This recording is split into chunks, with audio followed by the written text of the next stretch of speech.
have to thank my friend and my Congresswoman. Nita Lowey is one of the most effective, strongest voices in the Congress for our values, for the vision of what we can do working together. I am so grateful she's here with us, and I want her to know that it's not only been an honor working with her as a senator and working with her as Secretary of State, because she held a key position on the Foreign Relations Committee. And she and I traveled together to Africa to look at some of the projects that the United States was funding to help women be empowered, to make good livings for themselves, to help with democracy and rule of law. So to have her here with me just is the greatest privilege. And thank you, Nita. Thank your wonderful husband, Steve. And I hope that you don't even have to worry about being reelected for as long as you want to stay the Congresswoman from New York. I'll tell you, everybody, it is exciting for me to be back here. I want to thank a good friend of mine who is the chairman of the Westchester County Democratic Committee, Reggie Lafayette, who does such a great job. I want to thank Barry Pearson, the provost of SUNY Purchase. I want to thank Seth Soloway, the interim director of the Center for Performing Arts here at SUNY Purchase. I want to thank all the elected officials who are here with us today from throughout this great county. It is so good to be home, to have a chance to speak to my friends and neighbors here. You know, Westchester is more than a county to me. It's a community where Bill and I and Chelsea moved back in 1999, and I have to tell you, it has been the most welcoming experience I could imagine. We felt so much at home from the very beginning of our time living here. We've taken long walks with our dogs in every preserve and every route that you can imagine throughout this county, which has done so much to provide parks and recreation space to the people who live here. We've eaten a lot of great meals at not only diners, but restaurants. We particularly favor, you know, having coffee at Lang's in Chappaqua and going to the Kittle House for special occasions. And I have been really honored to march in the Memorial Day Parade down King Street in Chappaqua, where we end up across from the train station to honor those who paid the ultimate sacrifice for our freedom. You know, a little more than 16 years ago, I stood here at SUNY Purchase to announce that I was running for the Senate. I was with the late, great Senator Daniel Patrick Moynihan. I was with Senator Schumer. Nita Lowey was here, Eliot Engel was here, a lot of the New York delegation. I was joined by my husband, my daughter, and my mother, who we lost a few years ago, to announce my candidacy for the United States Senate. I have to say that running for the Senate in New York and then serving as your senator for 8 years was one of the greatest honors of my life. I said that day here at SUNY Purchase something that I said in my commencement address many years before from Wellesley College when I was the student speaker. I said, politics is the art of making possible what appears to be impossible. I still believe that. Our campaign is about breaking down all the barriers that stand in the way of you and every American from sharing in the promise of our country. I feel so strongly about this because I know what's happening in America. I'm not oblivious to the pain and the frustration and a lot of the disappointment that people feel about our political system, our economy, our government. And it's very personal to me because every other generation of Americans going back to the beginning and from the time we started doing polls back in the Great Depression, when asked, do you think things will be better?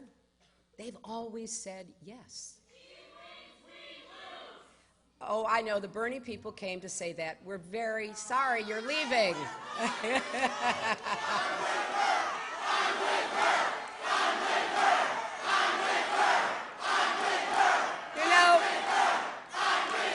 Wait, can I just say this?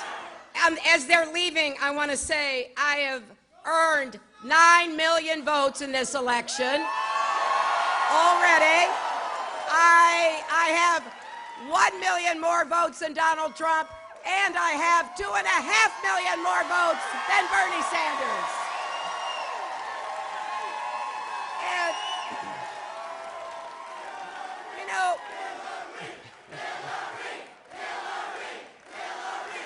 look,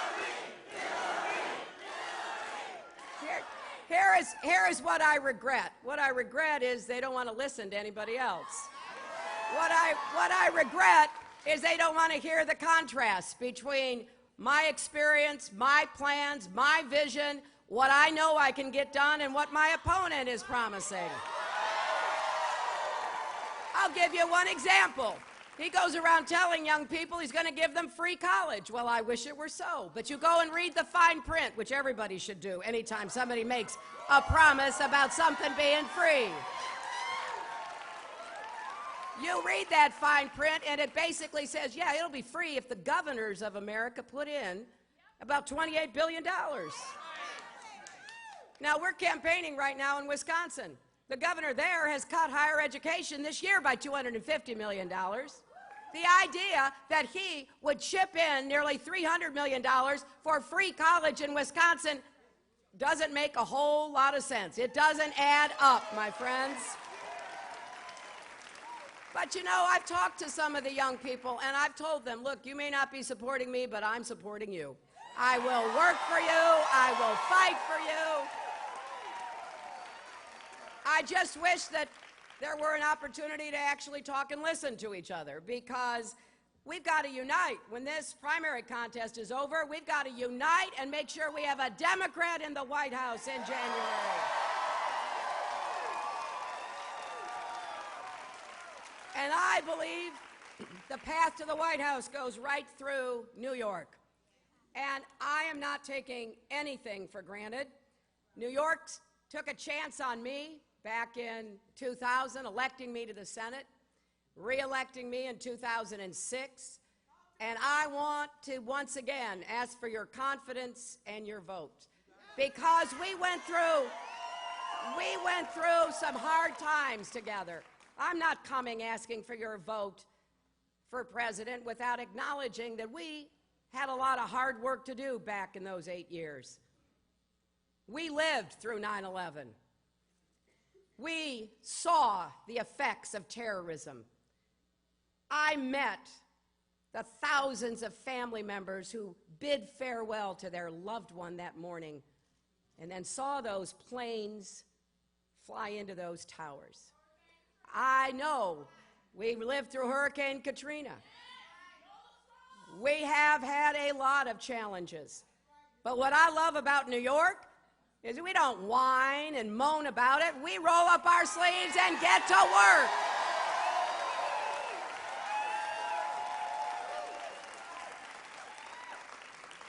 You know, I think we need a president who can deliver on the 3 big tests that face any president right now.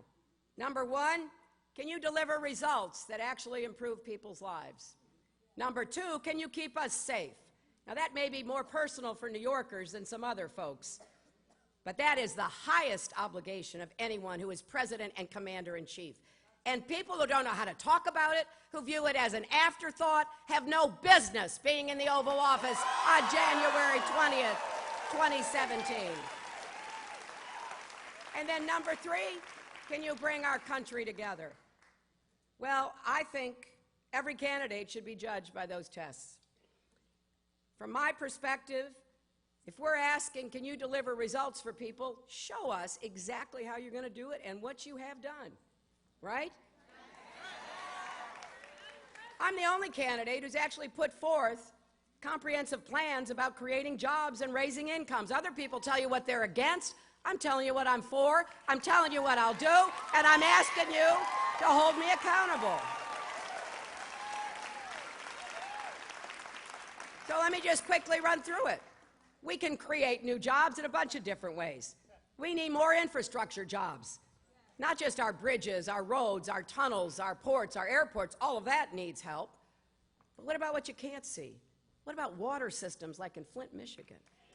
What about leaking water systems like we have all over America? What about pipelines that are leaking? We can put millions of people to work. I want us to have a national infrastructure bank so we don't have to count all the time on the Congress, which seems reluctant to fund infrastructure. We can have a revolving fund where we can actually do these projects. And these are jobs that can't be exported. They've got to be done right here in Westchester, in New York, and across America. I want us to invest in more advanced manufacturing, and I know we can do this. But we got to change the tax code, which still provides incentives for people shipping jobs overseas instead of creating them right here in our country. But I have been to a lot of advanced manufacturing sites. I've been to the community colleges and the technical schools that are training people for that work. So I'm convinced, I'm confident that we can create more jobs in advanced manufacturing. And you know how we're going to combat climate change? We're going to combat climate change by more clean, renewable energy jobs so we can accelerate the transition from fossil fuels to clean, renewable energy. And I've set some big goals. I want us to deploy 500 million more solar panels by the end of my first term, and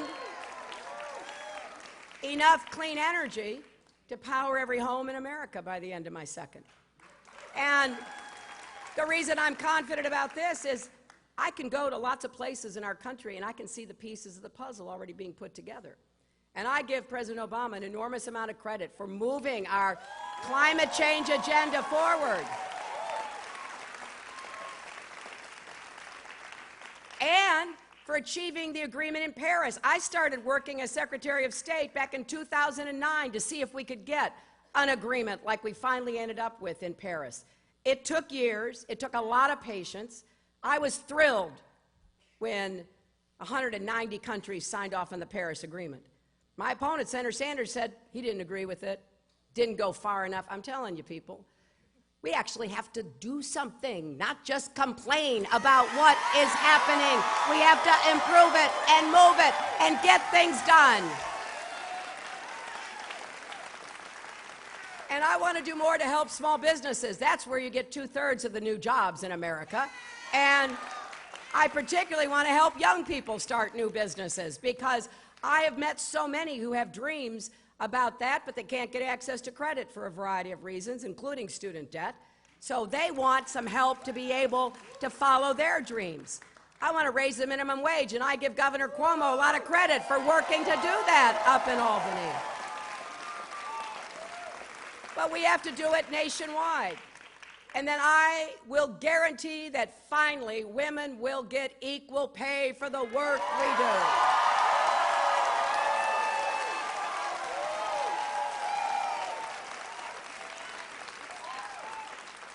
So I've laid out an agenda, and the reason I'm specific about my agenda of what I want to do positively to produce results is because I need your help to do it, not just to get elected. You know, running for president is hard. Being president is harder. I need your help because we're all going to have to do this together. We're all going to have to make a commitment on not only more good jobs with rising incomes, but really being creative, imaginative about shaping the future. That also goes for education. You know, it's not right that there are such disparities in education and outcomes in our country. I think every child deserves a good teacher in a good school, regardless of what zip code that child lives in.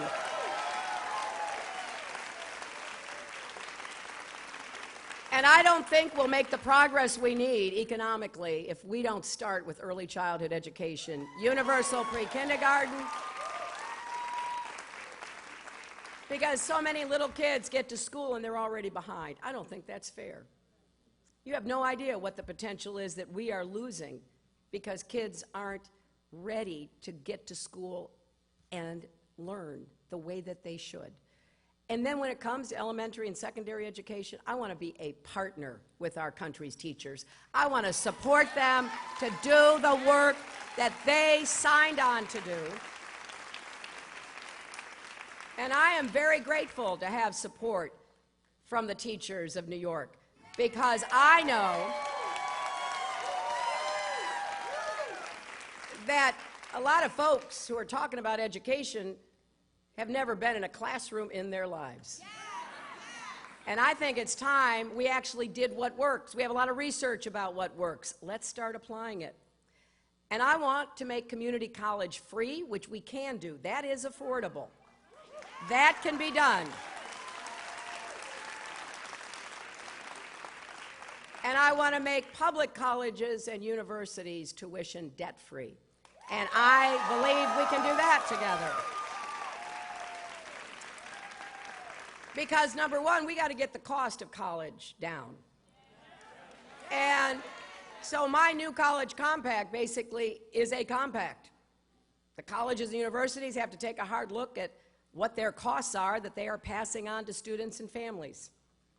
The federal government will be helping to provide the funding that will enable every student to go debt-free. If you can afford $100, you pay $100. The rest of it you won't have to borrow for. But I am going to expect students to work 10 hours a week. Now, the other day, the Sanders campaign attacked me for saying that students should work 10 hours a week. And you know what? That's one of the ways we get the cost down. If we have more students who are there debt-free, then they're providing services that the college doesn't have to pay for, which is how you get the cost down in the first place. And I just have a fundamental disagreement. You see, I am not going to ask you and your tax dollars to pay to send for free people from wealthy families. If wealthy families can pay for it, I think they should. I do not believe we should be paying for free college for Donald Trump's grandkids.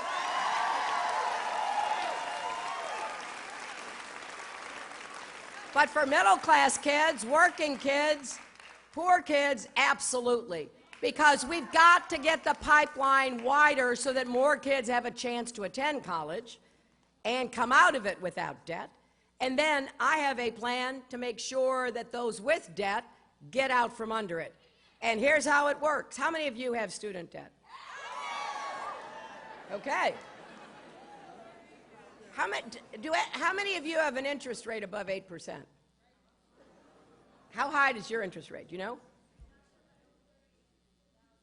You know, $38,000. You know, I have met people with interest rates of 8, 10, 12, 14%. I got to tell you, that is so wrong. We haven't had interest rates in our economy approaching that for 35 years. What the heck are we doing charging kids and their families 8, 10, 12, 14% interest rates? So I want everybody to be able to refinance their debt like you refinance a mortgage or a car payment. I want to move everybody who's willing to go into income contingency repayment plans so that you pay it back as a percentage of your income after you get the cost down. That's what I got to do when I got out of law school. I had debt, but I got to pay it back as a percent of my income because I went to work for the Children's Defense Fund. I made like $14,000 a year. If I'd had a big debt, which I did, plus an interest rate that was going to keep going up, I don't know when I'd still be paying it. So instead, I got to pay it back as a percent of my income and got it paid off in about 15 years. And I'm going to put a timeline. After 20 years, if you have paid, you're done.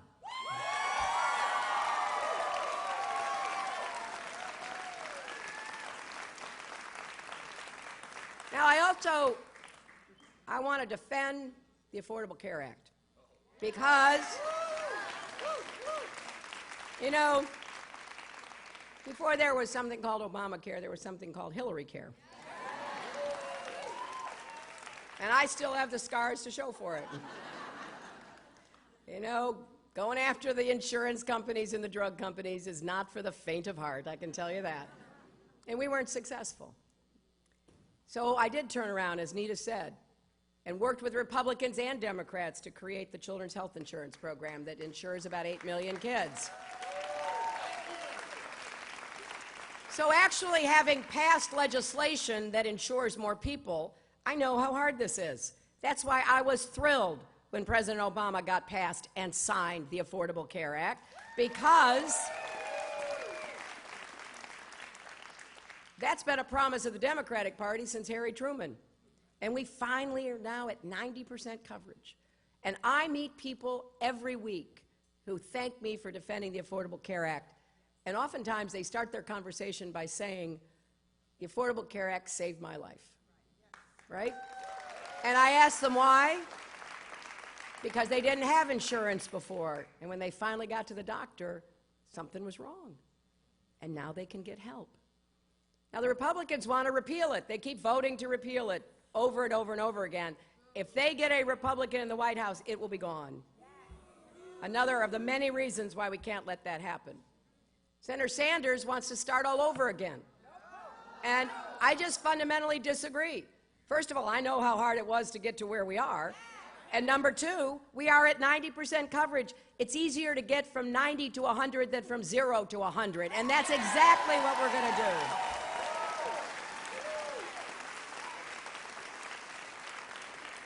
And we're also going to take on the drug companies, because prescription drug costs are going up once again in an unsustainable way in Medicare, in private insurance, in Medicaid. And I have a set of policies about how we're going to rein in drug costs, which will be one of the most important ways we can get the cost of health care down. So when I think about the economy, education, and health care, that is really at the core of how we can improve people's lives and get better results. But don't forget also, we've had a big expansion in rights, human rights, women's rights, civil rights, gay rights, workers' rights. We've had a big expansion, and the Republicans spend all their time trying to restrict those rights. When I think about what makes people's lives better, I think about them being able to be themselves, to make their own decisions.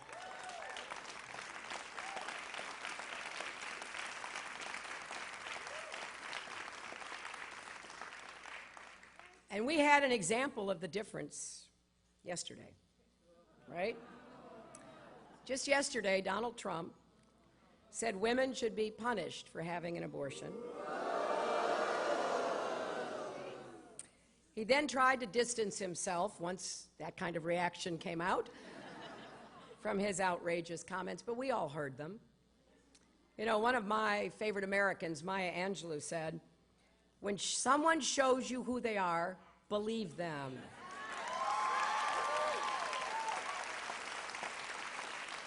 Donald Trump is showing us exactly who he is, and we should believe him.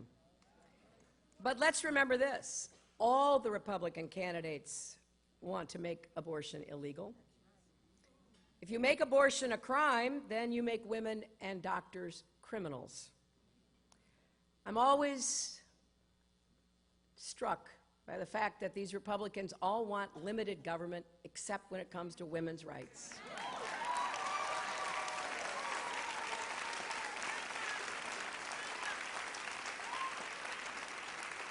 And I want you to hear this, because last night, Senator Sanders agreed that Donald Trump's comments were shameful, but then he said they were a distraction from, and I quote, a serious discussion about the serious issues facing America.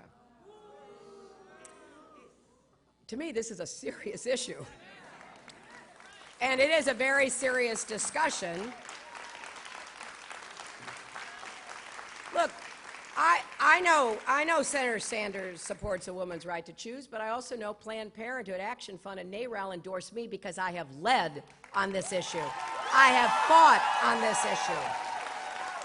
And I know, given what's happening in states across our country, we need a president who is passionate about this, seeing it as a top priority, because women's health is under assault across America.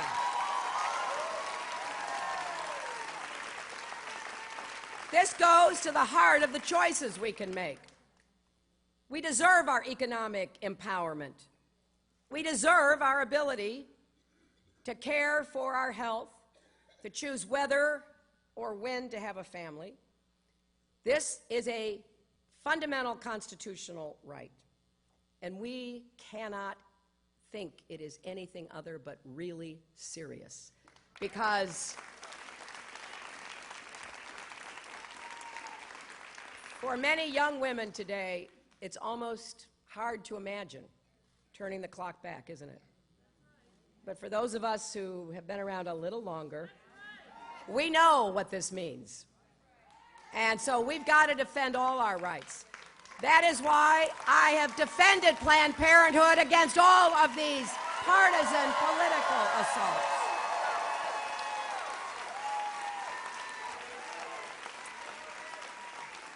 That is why I will defend marriage equality and work to end discrimination against the LGBT community. That is why I will defend voting rights, which are under assault. That is why I will defend Social Security and Medicare from Republican plans to privatize them. That is why I will defend the rights of immigrants and work for comprehensive immigration reform. And it is why I will continue to fight the gun lobby for common sense gun safety measures.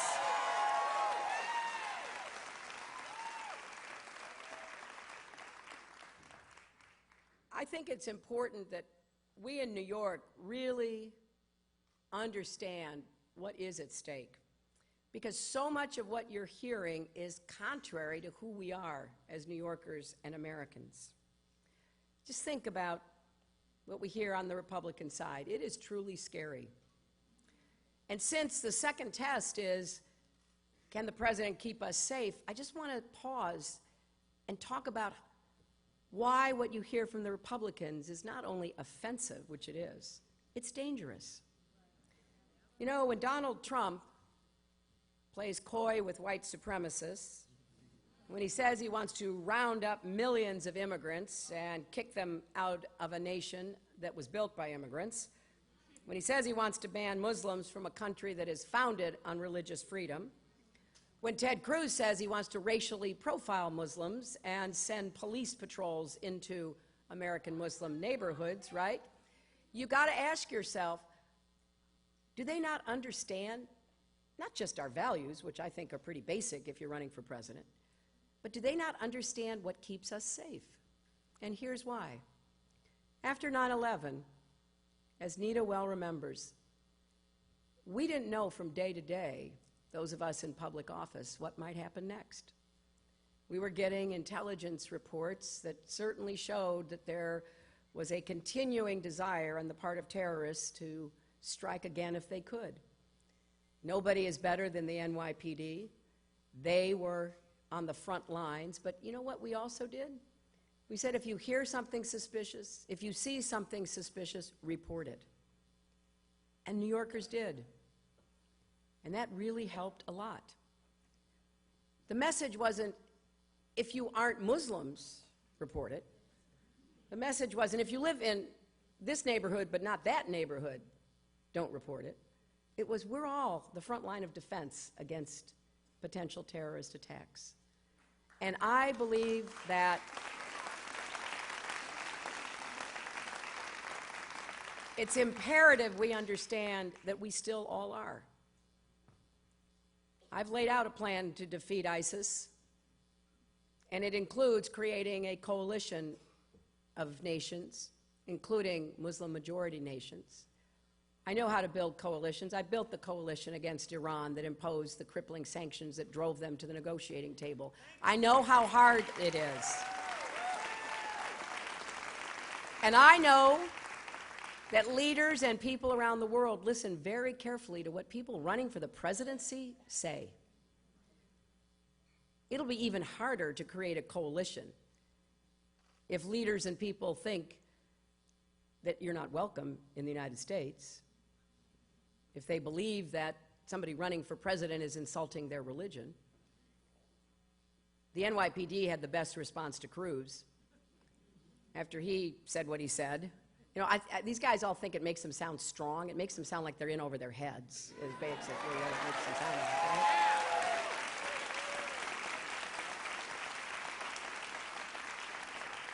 But the chief of the department said, well, what are we supposed to do with the 1,000 Muslim American police officers in the NYPD? Right?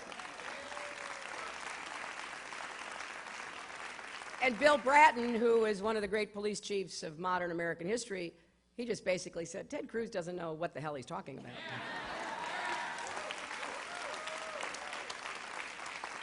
But voters need to hear that, because we will be safer if we are working together. We will be safer if we welcome everyone to be part of our first line of defense. And that has to be the goal that guides us.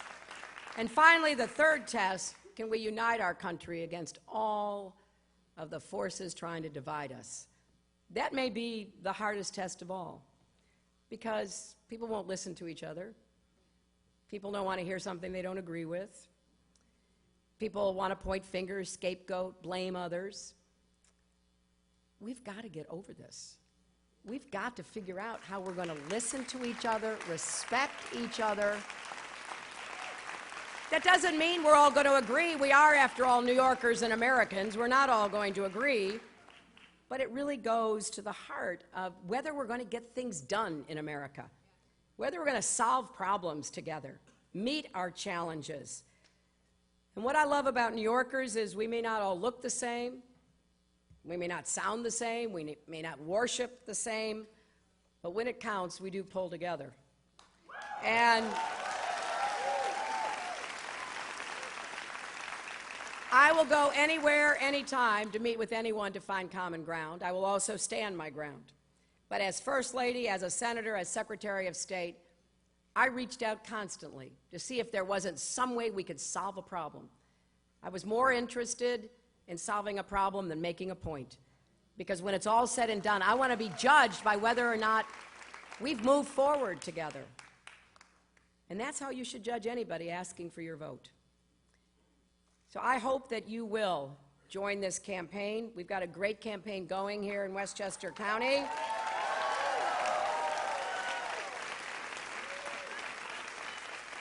I invite you to go to HillaryClinton.com or text JOIN, J-O-I-N, 47246 to be part of this.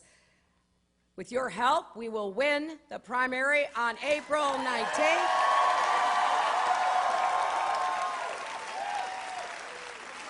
We will add to our vote total, our pledged delegates, and we will win the nomination and then go on to the general election.